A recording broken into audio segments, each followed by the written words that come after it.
గణేశాయ నమః, గాయత్రీదేవి నమః. ముందుగా ప్రేక్షక వీక్షణ మహాశీలందరికీ కూడా నమస్కారం. ఎలాంటి మిత్రులతోటి ప్రమాదకరమో లేదా మనతో నటించేటటువంటి మిత్రులు ఉంటారు, వాళ్ళతోటి ఎలా జాగ్రత్తలు తీసుకోవాలో, ఒకవేళ మిత్రువే కనుక శత్రువు అయితే మన గుట్టు మన రహస్యాలు ఎలాగా బట్టబయలవుతాయో ఈ విషయాలన్నీ కూడా చాణక్యుడు చెప్పాడు. ఆ విషయాలు మనం ఇప్పుడు తెలుసుకునే ప్రయత్నం చేద్దాం. మన జీవితంలో ముఖ్యంగా మిత్రులు చాలా ప్రాముఖ్యతను వహిస్తారు. కుటుంబ సభ్యుల తర్వాత చాలా ఎక్కువగా మన జీవితంలో ప్రాముఖ్యతనిచ్చేటటువంటిది ఎవరయ్యా అంటే కనుక మిత్రులు, స్నేహితులు. సాధారణంగా మిత్రులు లేదా స్నేహితులు అనేసరికి చాలామంది మనకు ఉంటూ ఉంటారు. కానీ అందులో చాలా ముఖ్యమైనటువంటి స్నేహితులు ఎవరయ్యా, లేదా ఎవరిని నమ్మాలి, ఎవరిని నమ్మకూడదు, ఇంచేదనయ్యా అంటే కనుక చాలా జీవితాలు మిత్రుల వల్ల కానీ లేదా మిత్రులు శత్రువులు అవ్వడం వల్ల కానీ జీవితాలు మారి తారుమారైనటువంటి చాలా ఉంటాయి. చాలా శాతం ఒక్కొక్కసారి మిత్రులతో పార్ట్నర్షిప్ వ్యాపారాలు కూడా చేస్తూ ఉండడం, మిత్రులతో సంబంధాలు పెట్టుకోవడం, ఆర్థిక సంబంధాలు పెట్టుకోవడంతో పాటుగా ఎన్నో రకాల వ్యవహారాలు కూడా నడిపే పరిస్థితులు ఉంటూ ఉంటాయి. కాబట్టి ఈ మిత్రపరమైన వ్యవహారాలను ఎలా చూడాలో మనకి చాణక్యుడు చెప్తున్నాడు. ఏమిటయ్యా అంటే కనుక పరోక్షే కార్యహంతారం ప్రత్యక్షే ప్రియవాదినం వర్జయే తాదృశం మిత్రం విషకుంభం పయోముఖం అని. అంటే కొంతమంది మిత్రులు ఉంటారు, వాళ్ళు మిత్రులా కాదా అంటే కనుక ప్రత్యక్షంగా తీపి మాటలు మాట్లాడుతూ ఉంటారట. అంటే ఎదురుగుండా ఉన్నప్పుడు ఏం చేస్తారయ్యా అంటే కనుక మనల్ని పొగుడుతూ ఉంటారు. మన స్థాయిని బట్టి, మన దగ్గర డబ్బు ఉన్నా, మన దగ్గర ఏదైనా మంచి మంచి ఫ్యాక్టరీలు కానీ, మన దగ్గర హోదా కానీ, మన దగ్గర పదవులు కానీ ఉన్నట్లయితే అప్పుడు మన దగ్గరికి వస్తారు.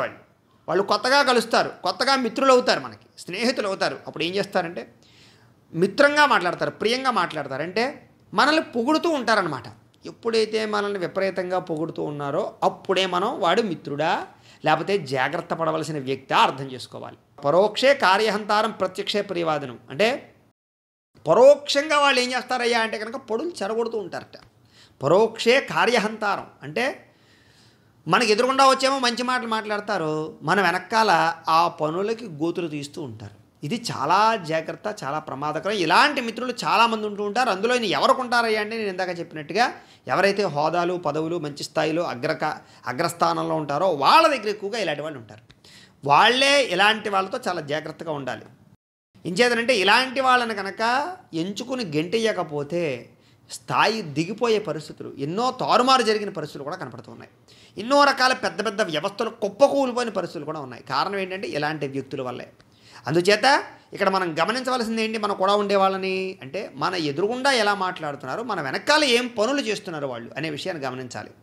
సాధారణంగా మనం ఏం చేస్తామంటే విపరీతంగా నమ్మేస్తాం. నమ్మి వాడు ఏం చేస్తున్నాడు వెనకాల అనేది కనీసం గమనించాం, మన మిత్రులను కానీ లేదా మన దగ్గర ఉండేటటువంటి వాళ్ళని కానీ. ఈ విషయాన్ని చాలా జాగ్రత్త పడమంటున్నాడు చాణక్యుడు. ఏం చేతనంటే జీవితంలో ఎన్నో వ్యవస్థలు నాశనం అయిపోయింది దీని గురించే. కాబట్టి అంతెందుకండి, బ్రిటిష్ వాళ్ళ దగ్గర నుంచి పోల్చుకుంటే ఎక్కడిదెక్కడ పోయినా సరే మన వాళ్ళలో కొంతమంది లేదా ఎప్పటికీ కూడా కొంతమంది మన వ్యవస్థలలో ఇముడీకృతమైన వాళ్ళు కూడా కొంతమంది ఏమిటి అంటే కనుక కొంతమంది పైకి హిందువులుగా మాట్లాడుతూ ఉంటారు, వెనకాల వ్యవహారాలు నడుపుతూ ఉంటారు, రాజకీయ నాయకులు కూడా కదా. ఇలా ఎన్నో చూస్తున్నాం కదా మనం. అందుచేత పైకి మాటలు వేరు, తీపి మాటలు మాట్లాడేవాడితో జాగ్రత్త, పొగిడే వాళ్ళతో జాగ్రత్త అని. అలాగే పాలపాత్రలా కనపడతారు వీళ్ళు, కానీ విషకుంభం లాంటి వాళ్ళు. అంత బాగా పోల్చాడు చూడండి. వర్జయే తాదృశం మిత్రం విషకుంభం పయోముఖం. అంటే పైకి కనిపించడానికి ఏదో పాలపాత్రలా కనపడతారట. పాలపాత్రలు ఎలా ఉంటాయి, పాల తపాళాలు మనకి పూర్వకాల తపాళాలంటే తెలిసిపోయేది పాల తపేళ అని. కానీ ఆ పాల తపేళ అనుకుని మనం ఏమైనా పాలు తాగుతున్నాం అనుకోండి, అందులో విషం ఉంటుంది. అలాగేంటి అంటే కనుక ఇలాంటి వాళ్ళు పాల తపేళలా కనపడేటటువంటి విషకుంభాలు, జాగ్రత్త, వీళ్ళని కనిపెట్టాలి అని చెప్తున్నాడు. అలాగే నవిశ్వసేత్ కుమిత్రేచ మిత్రేచాపి నవిశ్వసేత్ కదాచిత్ కుపితం మిత్రం సర్వంగుహ్యం ప్రకాశయేత్. ఇది కూడా మిత్రుల గురించే. ఏమిటయ్యా అంటే కనుక చెడ్డ మిత్రులని ఎప్పటికీ నమ్మరాదు.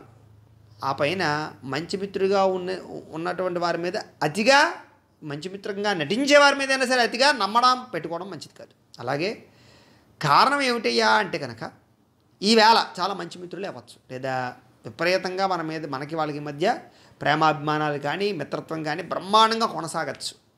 వాళ్ళు ప్రస్తుతం నిజంగానే మంచి మిత్రులా ఉండొచ్చు. కానీ ఎప్పుడో ఒకరోజు ఏదో ఒక కారణం చేత ఇద్దరికీ మధ్య ఏదైనా చిన్న భేషజాలు వచ్చినా, మాట పట్టింపులు వచ్చినా, తగాదాలు వచ్చినా, గొడవ వచ్చినా కూడా వీళ్ళు ఏం చేస్తారయ్యా అంటే ఆ మిత్రుడు కనుక శత్రువుగా మారాడు అనుకోండి, అప్పుడు ఎంత ప్రమాదకరం అంటే కనుక మన రహస్యాలన్నీ కూడా బహిర్గతం అయిపోతాయి.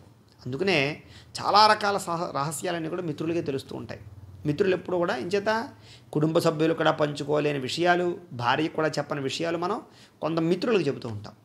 ఎప్పుడైతే ఈ రహస్యాలన్నీ బయటకు వచ్చాయో, బహిర్గతం అయిపోయాయో, చాలా జీవితాలు తారుమారు అయిపోయిన కనపడ్డాయి. కాబట్టి ఒక్కొక్కసారి చెడ్డ మిత్రులు మళ్ళీ మంచిగా మారి మన దగ్గరికి వస్తూ ఉంటారు, నటిస్తూ ఉంటారు, మన దగ్గర ఏదైనా ఉందంటే కనుక లబ్ధి పొందడానికి ప్రయత్నం చేస్తూ ఉంటారు.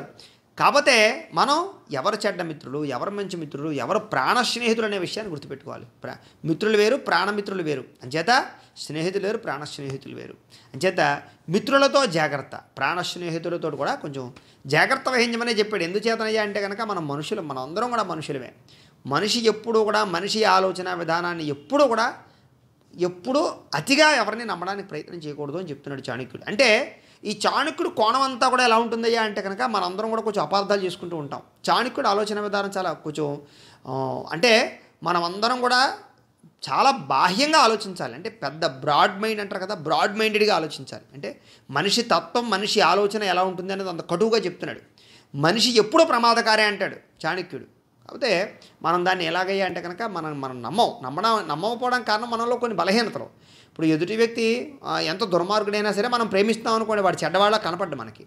అంతెందుకండి, ప్రస్తుత కాలంలో మనకి ఒక రాజకీయ నాయకుడే మనకు డబ్బులు ఇచ్చి మనం ఓట్లు కొన్నా కూడా వాడు మనకి గొప్పవాడే అవుతూ ఉంటాడు. కారణం ఏమిటి అంటే కనుక మనం వాడిని ఇష్టపడుతున్నాం కాబట్టి. అంటే ఈ రకంగా ఏమిటి అంటే మనం చెప్పడం మాటలతో ఏం చెప్తాం, డబ్బులు ఇస్తున్నాడు దుర్మార్గుడు అంటాం. మాటల్లో మనం వాడిని దుర్మార్గుడు అంటాం, కానీ మన మనసులో మాత్రం వాడి మీద ఆ భావన పోదు. అంటే మనిషి బలహీనపరంగా ఉంటాడు కొన్ని విషయాల్లో.